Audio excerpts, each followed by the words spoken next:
Hello once again, Niner Faithful, and welcome back to another episode of 49ers Playbook on the channel that's trying to answer the whys and hows of the game. We are closing in on a return to real football once again, as rookies will report to training camp this week. The 49ers restructured the roster this offseason, saying goodbye to a number of veteran players and bringing in a large draft class of young players who look to play a prominent role going forward. But who are these young players? We'll take a look at the draft class in our training camp kickoff series, breaking down the tape on the 49ers rookies to see what kind of players the 49ers added this past April.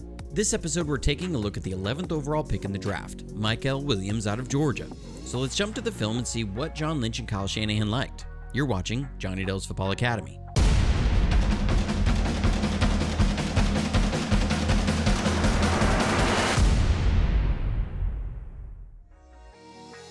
First, remember to like, subscribe, and turn the notifications on to be alerted to when a video goes live or to catch every episode of the Johnny Dell's Football Academy podcast. This offseason, we covered a ton of draft prospects, news, and developments. But first and foremost, the 49ers really struggled defending the run last year. It just wasn't up to the standards set from years past under Shanahan, and the struggle started up front. When we look at Mykel Williams, the number one thing that jumps out is his ability to set an edge and stop the run. Also, something we have to take into account when analyzing his 2024 season with Georgia is that he played the entire season with a nagging high ankle sprain.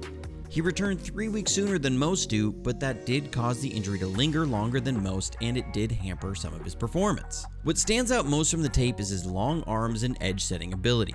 His 82 7/8 inch wingspan is in the 86th percentile of all edge players and causes a lot of issues for opposing tackles. Here you can see his ability to get to his spot, keep his outside arm free, and use his inside arm length to press off the tackle, with the tackle being unable to get a hand on him in return. This allows him to control the engagement at the point of attack, condense the edge, then disengage and make the tackle. Again, you'll see him set a hard edge and use his length to maintain leverage and disengage.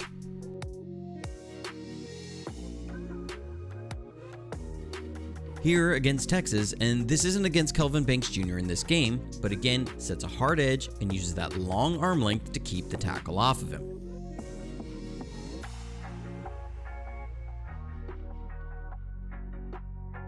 Here against Georgia Tech, you'll see they try and get a tight end on him on a quarterback run, but his length and power are too much as he blows up the play at a critical point in the game.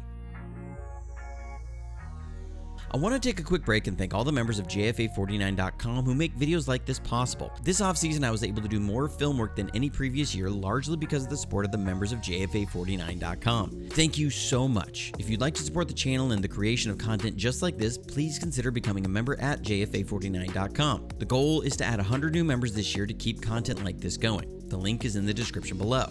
But Mykel Williams also possesses the power to stand up against double teams. Georgia played him in a lot of what's called a 5 technique or 4-eye technique. 5 being ahead on the outside shoulder of the tackle, 4-eye being inside shoulder of the tackle. There, he had to take on some double teams. Here, he's in a 4-eye, and the offense is running a duo play with split flow action.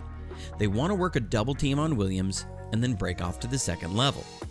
Again, you'll see the power and arm length be an issue, soaking up the double team and forcing the running back off his track.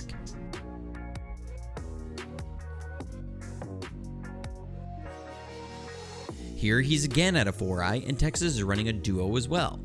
Again, you can see how he's able to anchor and soak up a double team, stuffing the play at the point of attack. Here at a 4-eye again, you'll see him control the tackle at the point of attack and toss his man to the ground. Again as a 4-eye, you'll see him in a line slant, moving inside and blow up the point of attack again. Then he not only has the strength, power, and arm length, he's got great quickness and athleticism for his size. Here, as a 4-eye on a wide zone away from him, he's able to beat the tackle and make the play. Here, the offense is trying to draw him down the line with a quarterback power blocking action. He doesn't bite and is able to make a game-changing stop on the quarterback in space.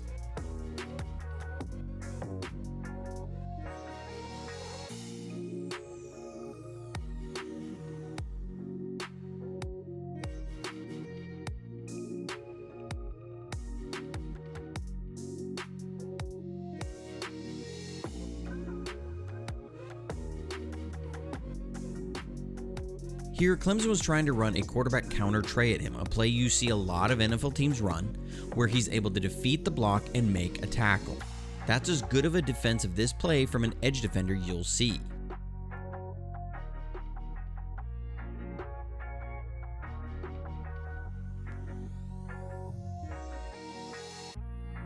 On this play, he has to first read a zone read to protect against a quarterback keep.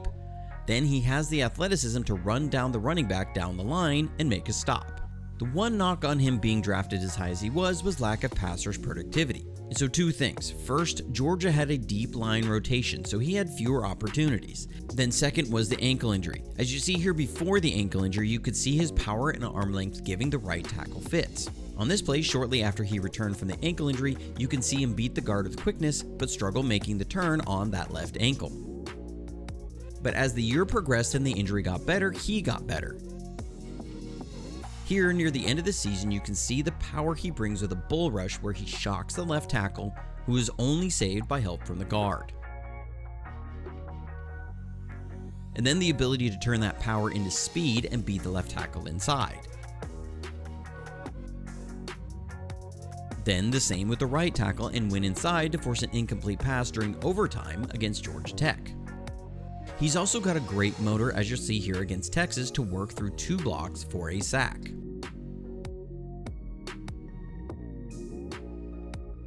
But he has all the tools to be a great defensive end, as you'll see here, working on his good ankle in the middle of the season against one of the top tackles in the draft, Kelvin Banks Jr., who he's able to beat for a game-changing strip sack.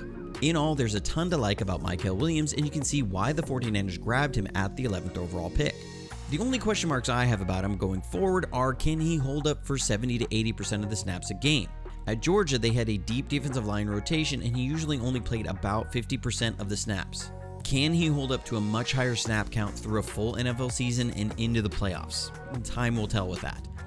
But hope you enjoyed the video, like and subscribe if you haven't already, and stay tuned as more rookie breakdowns are coming. So until next time, stay safe, stay healthy, and go Niners.